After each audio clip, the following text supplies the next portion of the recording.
Hello, welcome back to my channel. My name is Tess, and in today's video I'm going to be talking you through my 5 pros and cons to living in Malta.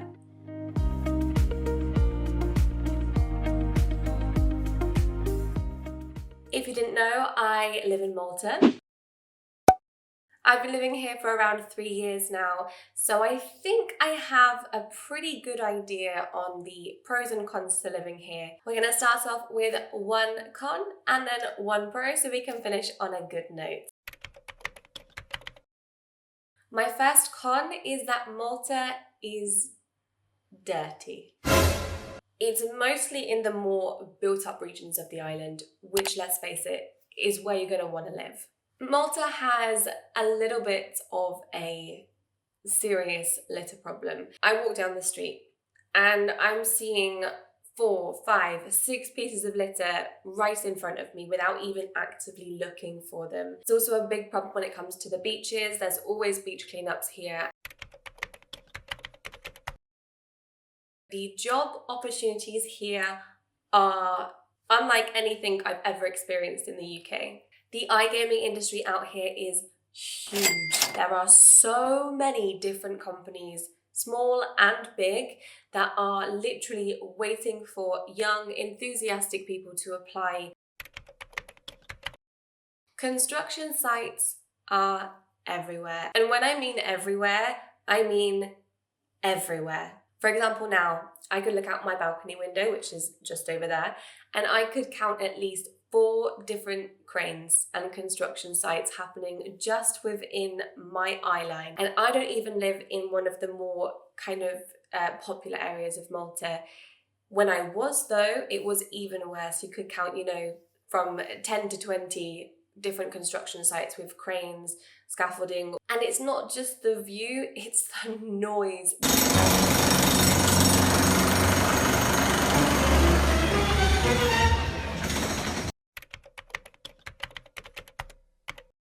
Malta is literally a melting pot for so many different cultures. Coming from a very kind of isolated area of the UK, I was not used to meeting people from different countries who spoke different languages.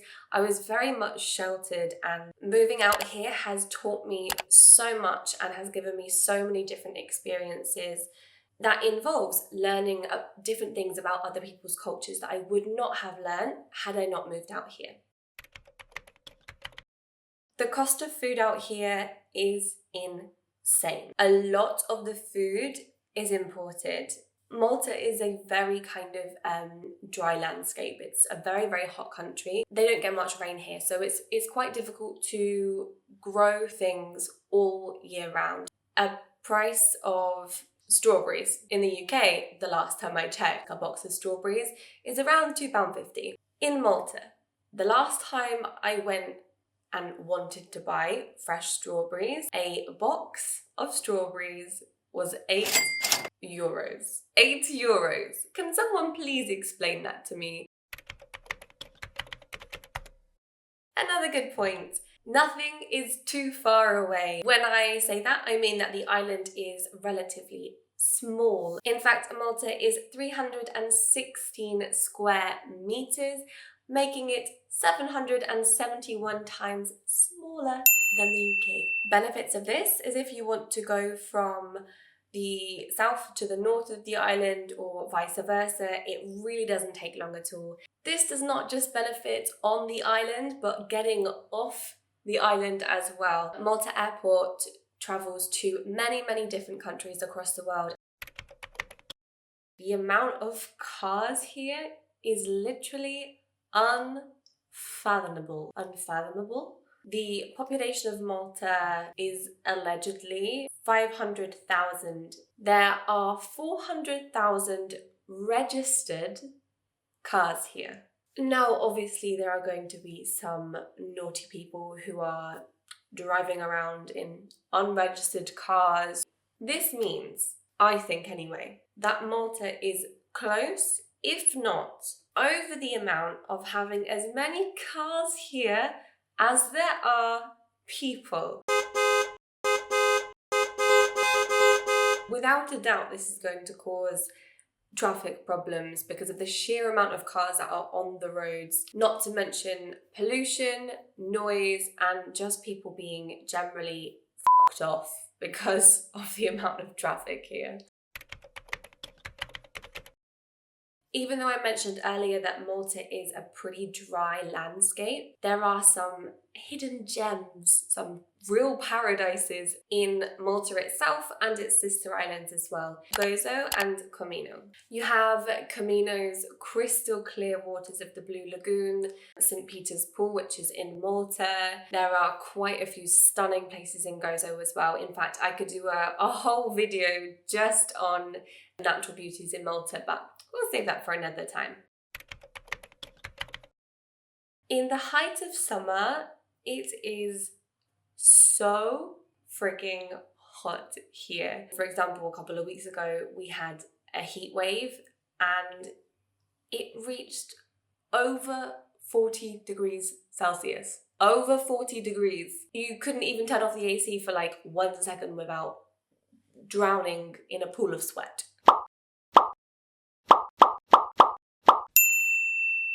On the complete opposite end of the spectrum, you can also get torrential tropical storms. I'm not talking about a little bit of rain, a little bit of thunder. I'm talking about the kind of storms that literally wash up fish from the ocean onto the street.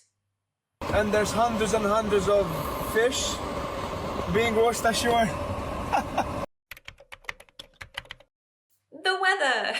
You probably saw this one coming. Malta is famous for its long summers and lukewarm winters. In fact, Malta has around 300 days a year of sun, and more sun. You pretty much never have to worry about coordinating your outfit with the weather. British summertime, I'm looking at you. Summer typically starts around April, although it does start to get warmer in kind of March time. And you can still go and swim in the ocean and sunbathe right up until late September. So it's safe to say it's a pretty lengthy summer season.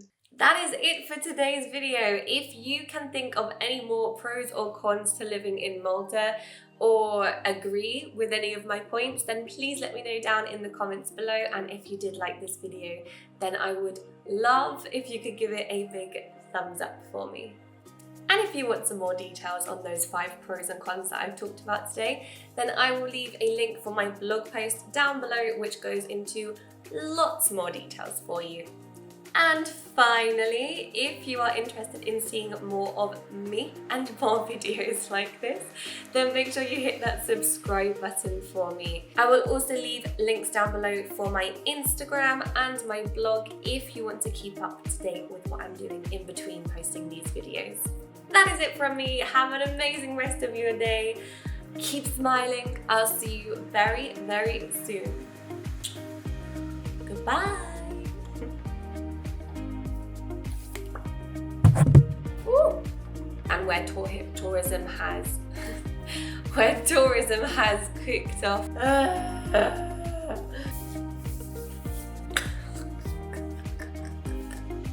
Focus.